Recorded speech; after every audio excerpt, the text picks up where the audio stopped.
सबको अपने भाग्य का मिलता है। माता पार्वती ने भोलेनाथ से पूछा, प्रभु किसी के भाग्य में कुछ नहीं होता है। राधे राधे दोस्तों, आपने ये तो सुना ही होगा, सबको अपने अपने भाग्य का मिलता है। माता पार्वती एक ब्राह्मण की गरीबी को देखकर बहुत दुखी थी, तो माता पार्वती भोलेनाथ से पूछती हैं, प्रभु जिसके भाग्य में कुछ नहीं होता, आप भी उसका भाग्य नहीं बदल सकते। इस बात को भोलेनाथ ने एक कथा के माध्यम से बताया।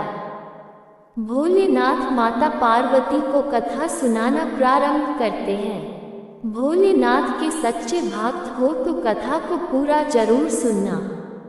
अगर अपने भाग्य को लेकर कोई भी शिकायत होगी तो आप इस कथा के सुनने के बाद आप भगवान से भी कोई शिकायत नहीं करेंगे। किसी गांव में एक निर्धन ब्राह्मण अपनी पत्नी और पुत्र के साथ रहता था। ब्राह्मण को गांव से जो भिक्षा मिलती उसी से वह अपने परिवार का भरण पोषण करता था। एक दिन ब्राह्मणी अपने पति से बोली, मुझे अपनी कोई चिंता नहीं है स्वामी, मैं आपके साथ भूखी प्यासी रहकर भी अपना जीवन व्यतीत कर सकती हूँ, लेकिन मुझे अपने बेटे की भूख प्यास नहीं देखी जाती।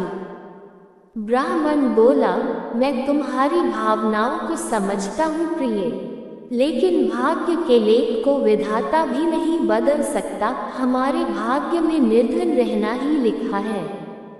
ब्राह्मणी बोली, भाग्य के भरोसे बैठे रहना मूर्खता के सिवा कुछ नहीं है। अगर इंसान कोशिश करे तो वह कर्म करके अपने भाग्य को बदल सकता है। आप कहीं परदेश में जाएं, मुझे विश्वास है कि आप वहां अच्छी आय करेंगे और हमारा भाग्य बदल जाएगा। ब्राह्मण बोला, तुम्हारी बात तर्कसंगत है प्रिय, मगर मुझे भिक्षा मांगने और पंडिताई के सिवा कोई काम नहीं आता। ब्राह्मणी बोली, हमारे गांव में आपकी पंडिताई की कोई कद्र नहीं है। किसी दूसरे गांव या नगर में आपकी पंडिताई चल निकले तो हमारे बुरे दिन फिर जाएं।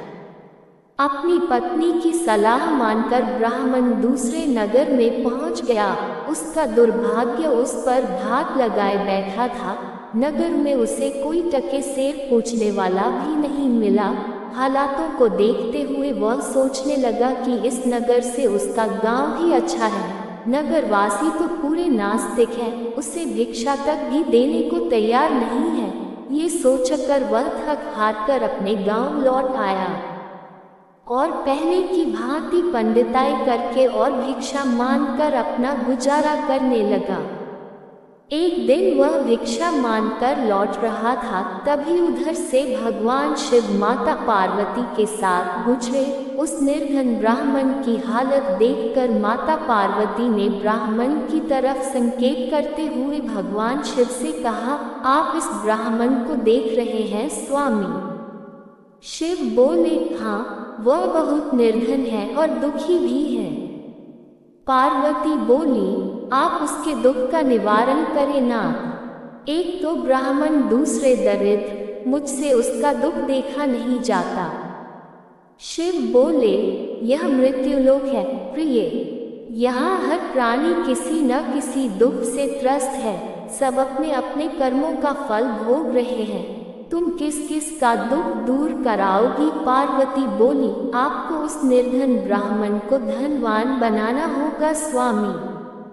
शिव बोले, वह भाग्यहीन है पार्वती, उसके भाग्य में फटे पुराने कपड़े और रूखा सूखा भोजन ही लिखा है। मगर पार्वती अपनी जिद पर अड़ी रही। अंत में हार कर शिव को पार्वती की बात माननी पड़ी। उन्होंने उस रास्ते में, जिस रास्ते ब्राह्मण जा रहा था, सोने की एक ईंट डाल दी। अचानक ब्राह्मण को क्या सूझा, उसने सोचा कि वहाँ आंखें बंद करके कितनी दूर चल सकता है। ये सोचकर वह अपनी आंखें बंद करके चलने लगा और सोने की ईंट के बिल्कुल समीप से होकर आगे गुजर गया। काफी दूर आगे जाने के बाद ही उसने अपनी आंखें खोली। ये देख भगवान शिव मुस्कुराते हुए बोले, हमने तुमसे कहा था न प्रिय कि वह ब्राह्मण भाग्यहीन है। भाग्यहीन मनुष्य कभी धन प्राप्त नहीं कर सकता। और फिर भगवान शिव पार्वती के साथ कैलाश पर्वत लौट गए, लेकिन वहां पहुंचने के बाद भी पार्वती उस निर्धन ब्राह्मण के बारे में सोचने लगी। वह किसी न किसी तरह उस ब्राह्मण को देखना चाहती थी। पार्वती को उदास देखकर भगवान शिव ने पूछा, क्या बात है प्रिय, इतनी उदास क्यों हो? पार्वती ने भगवान शिव से निवेदन किया, स्वामी, उस निर्धन ब्राह्मण का परिवार 3 सदस्यों का है। उनमें आप किसी एक को धनवान बना दें, ब्राह्मण परिवार की दरिद्रता मिट जाएगी। आप उन तीनों को एक एक वर दें। मुझे उम्मीद है कि वे तीनों आपसे दौलत का वर ही मांगेंगे, इस तरह वे धनवान बन जाएंगे। शिव बोले, ठीक है प्रिय, जैसा तुम चाहोगी वैसा ही होगा। और फिर कुछ दिनों बाद भगवान शिव पार्वती के साथ ब्राह्मण के घर पहुँचे। साक्षात भगवान शिव और पार्वती को देखकर ब्राह्मण परिवार आत्मविभोर हो उठा। उन्होंने भगवान शिव और पार्वती के चरण स्पर्श किए। शिव बोले, मैं तुम तीनों को एक एक वर देना चाहता हूँ। तुम तीनों अपनी इच्छानुसार वर मांग सकते हो।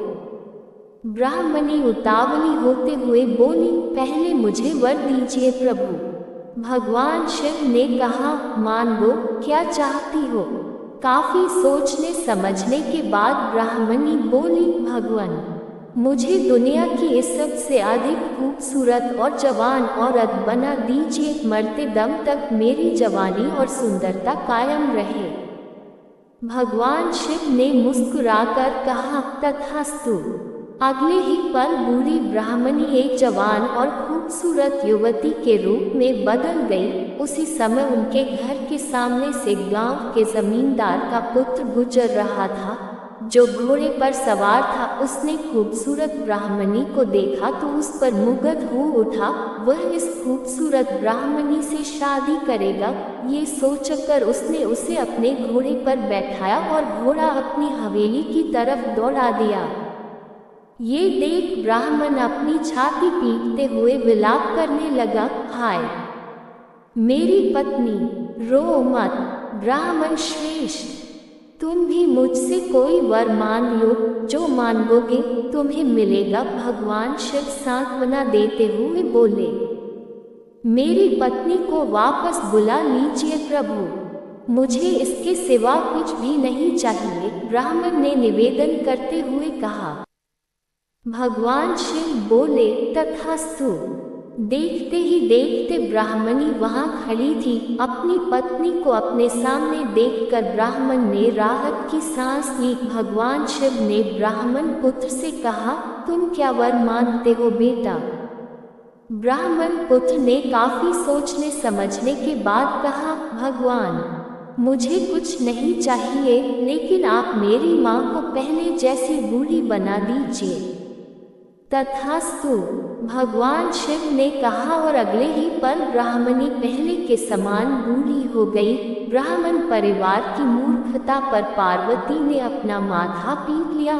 सोचने लगी कि तीनों ही वास्तव में ही भाग्यहीन हैं। विधि ने उनके भाग्य में जो लिख दिया है उसे देवी देवता भी नहीं बदल सकते। जितना हमारे भाग्य में होता है उतना ही हमें मिलता है।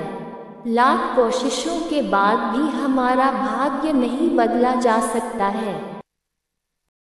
कहानी कैसी लगी कृपया कमेंट करके अवश्य बताएं। वीडियो को लाइक शेयर अवश्य करें। नई कथाओं के लिए चैनल को सब्सक्राइब करें। आपका साथ और सहयोग हमेशा बना रहे।